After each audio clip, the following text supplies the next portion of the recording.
tagapangalaga ng bansa, naglilingkod sa iba't ibang larangan, isinasanggalang ang bansa sa anumang pagbabanta.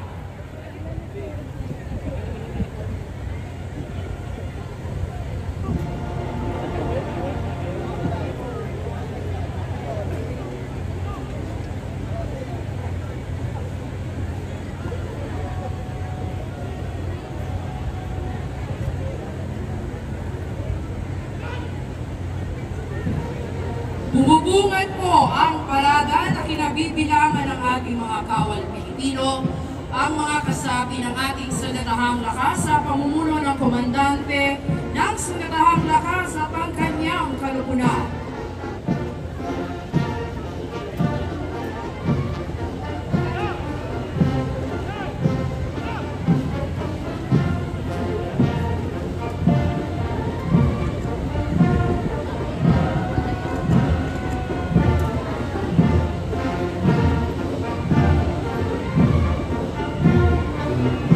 Mangyaring magsitayo ang lahat upang bigyang pugay ang watawat ng Pilipinas.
Ang mga ginoo, pinipiling ito ang mamamahala sa iba't ibang sangay ng Sandatahang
ng pagbawas sa demand ng droga, pagpigil sa supply at rehabilitasyon ng mga biktima ng droga, at bilang pangunahing sangay ng pamahalaan sa kampanya laban sa iligal na droga. Nagpabati naman ng buong na disiplina. Bawat hakbang ng laban na nakikisa ang kalukunan ng Bureau of Corrections sa pagdiriwang ng araw ng kalayaan ngayong taon. Ipinamalas nila ang matibay na paninindigan ng ahensya sa tungkulilang pangalagaan at baguhin ang persons deprived of liberty. Bilang isa sa pangunahing haligi ng Philippine criminal justice system, profesional at may integridad at taus-puso ang hangaring makapagbago na sinasaalan ng rigor ang pagsasakatuparan ng dalawang mandato nito, seguridad at rehabilitasyon.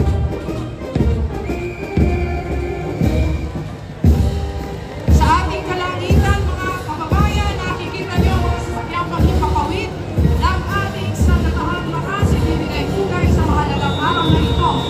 Pagkakawid ng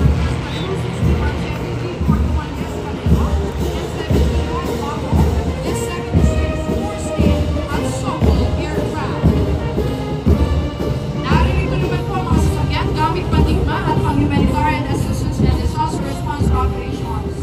Ngayon din ang tauhang kabilang sa espesyal na unit at mga pansuport ng unit mula sa hanay ng uniformadong ahensya. Bago na po ito ang ating PRT at Philippine Army, ang ating PIA, Lifeline Vehicle at Auxiliaries.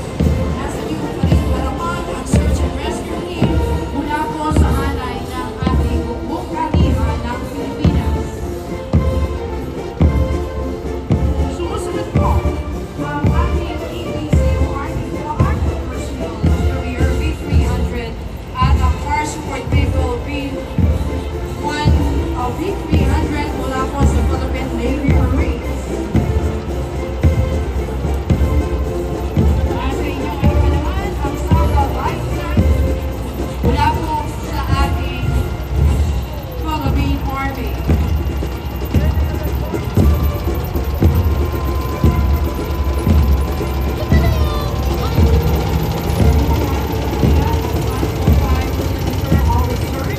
Mula po sa ating Philippine Navy Marines. Narito naman po ang Atmos Self-Propel 155 officers. Kabilang pa rin sa hanay ng ating assets, nariyan mula sa ating Philippine Air Force Superior Missile Defense System. Land Command, Control and Communication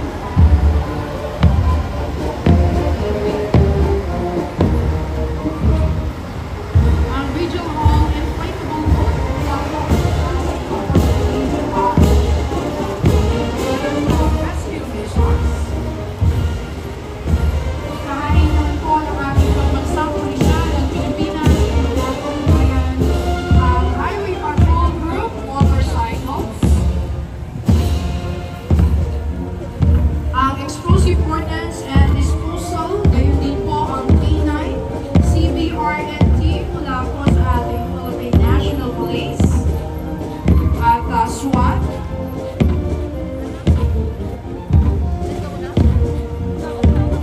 Nasa ating pa rin pong harapan mula po sa Philippine National Police Maritime Group, ang high-speed tactical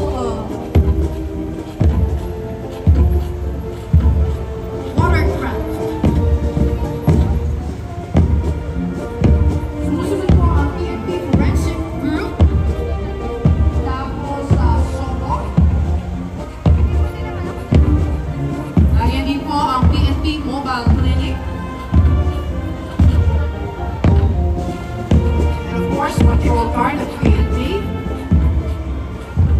Ang Multi-Purpose Armored Vehicle and Commando V150. Narito rin po ang rescue team